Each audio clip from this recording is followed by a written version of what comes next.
Guy Antonielli, directeur du tourisme et des congrès de Monaco. Nous nous rencontrons pour parler des nouveautés du tourisme à Monaco. Le tourisme va bien à Monaco? Bonjour Tientia. Oui, le tourisme va très bien. Le tourisme va très bien. Nous avons pu annoncer une hausse de 2% du nombre de chambres vendues en principauté, avec encore pour une 9e année consécutive, une hausse du prix moyen des chambres louées en principauté. Donc oui, je pense que nous pouvons dire que le tourisme va bien. C'est un tourisme d'affaires, c'est un tourisme de vacances. Dans quel secteur dans les affaires vous avez plus de demandes? Alors, comme vous le dites, le tourisme d'affaires est très important. C'est aujourd'hui 28% des chambres vendues en principauté. Donc c'est un pilier essentiel du tourisme. Les 3 secteurs essentiels sont le médical, les nouvelles technologies, la finance. Ce sont les 3 secteurs que nous avions identifiés dès 2013 pour axer nos campagnes de communication, et ce sont aujourd'hui les 3 secteurs les plus représentés. Ce sont des congrès internationaux ou ce sont des congrès de pays différents? Nous avons un certain nombre de congrès internationaux. Nous sommes très bien placés dans les classements ICA qui ressentent les congrès associatifs internationaux. Ce sont bien évidemment essentiellement des congrès de marchés proches. Marché proche, c'est donc le local, la France, Royaume-Uni, Italie, Allemagne. Ces pays font une grande partie du marché.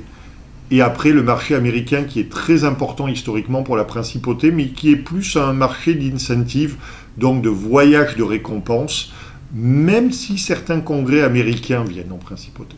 C'est le plus grand congrès, c'est lequel?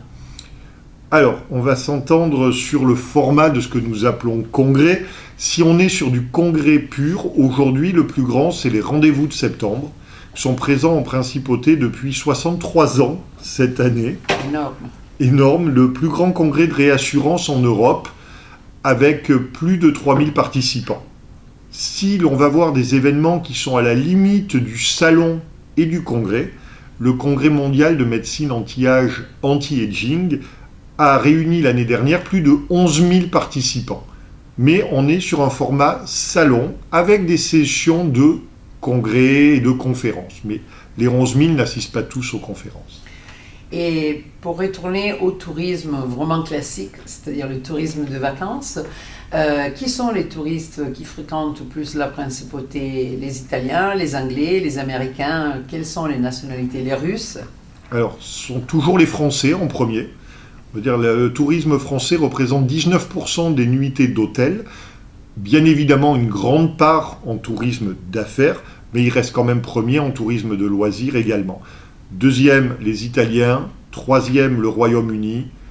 Quatrième, les Américains. Cinquième, les Russes, qui pour leur part ne font aujourd'hui malheureusement que du tourisme de loisirs, même si on sent un frémissement du tourisme d'affaires russe. Alors, le tourisme responsable est devenu une partie très importante pour la direction du tourisme. Vous voulez nous en parler? Alors, c'est devenu une partie importante, je vais dire, par obligation. Le tourisme, si demain il veut continuer à exister, il doit être responsable. Responsable, les gens imaginent le green, imaginent la responsabilité environnementale, mais pas que. Bien évidemment, dans une cité comme Monaco, c'est d'abord l'environnement qui est notre principal point de communication à destination des touristes, mais c'est aussi que les touristes voient toutes les facettes de la principauté, et on va être beaucoup plus pragmatique, que l'impact économique du tourisme profite au plus grand nombre. Et qu'est-ce que vous avez, depuis que vous avez la direction du tourisme, dans votre tiroir, les projets? Alors, un projet qui est déjà bien lancé, c'est notre campagne Green is the New Glam, pour revenir au tourisme responsable. La saison 1, l'année dernière, présentait le pays comme une destination que les gens ne connaissaient peut-être pas, avec beaucoup d'espaces verts, beaucoup d'eau, une qualité culinaire. Aujourd'hui, la saison 2 met en avant le côté international et glamour, en reprenant un peu plus les codes de la mode, mais surtout en continuant ce message, en montrant que l'on peut très bien manger en mangeant des produits de saison et des produits locaux, que trier ses déchets, c'est avoir une ville agréable. Et une ville agréable, elle est agréable pour les résidents et pour les touristes. Voilà, ça c'est le côté green. Nous avons en préparation une nouvelle campagne promotionnelle du tourisme à Monaco, mais ce sont par définition des campagnes que les gens ne voient pas à Monaco, parce que c'est pour faire venir des touristes à Monaco. Donc c'est des campagnes qui vont être déployées à l'étranger. Celle-ci est en préparation. Et après, notre objectif est plutôt très technique, c'est d'acquérir aujourd'hui une meilleure connaissance de nos clients.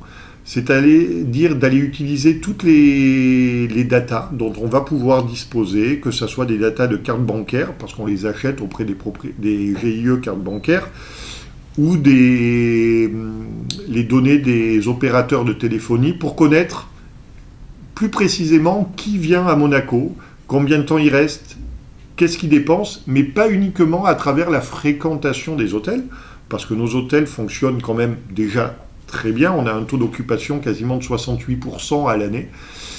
Et pour continuer à les remplir, je suis persuadé qu'une partie des gens qui visitent Monaco, mais qui n'y séjournent pas, ont les moyens et ont l'envie d'y séjourner. C'est vers eux que nous devons aussi nous diriger. Une dernière question.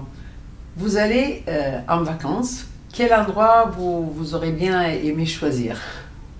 Alors, habitant dans une ville, voyageant beaucoup toute l'année, pour les vacances, je préfère la campagne au calme. Merci, M. Antonelli. Merci.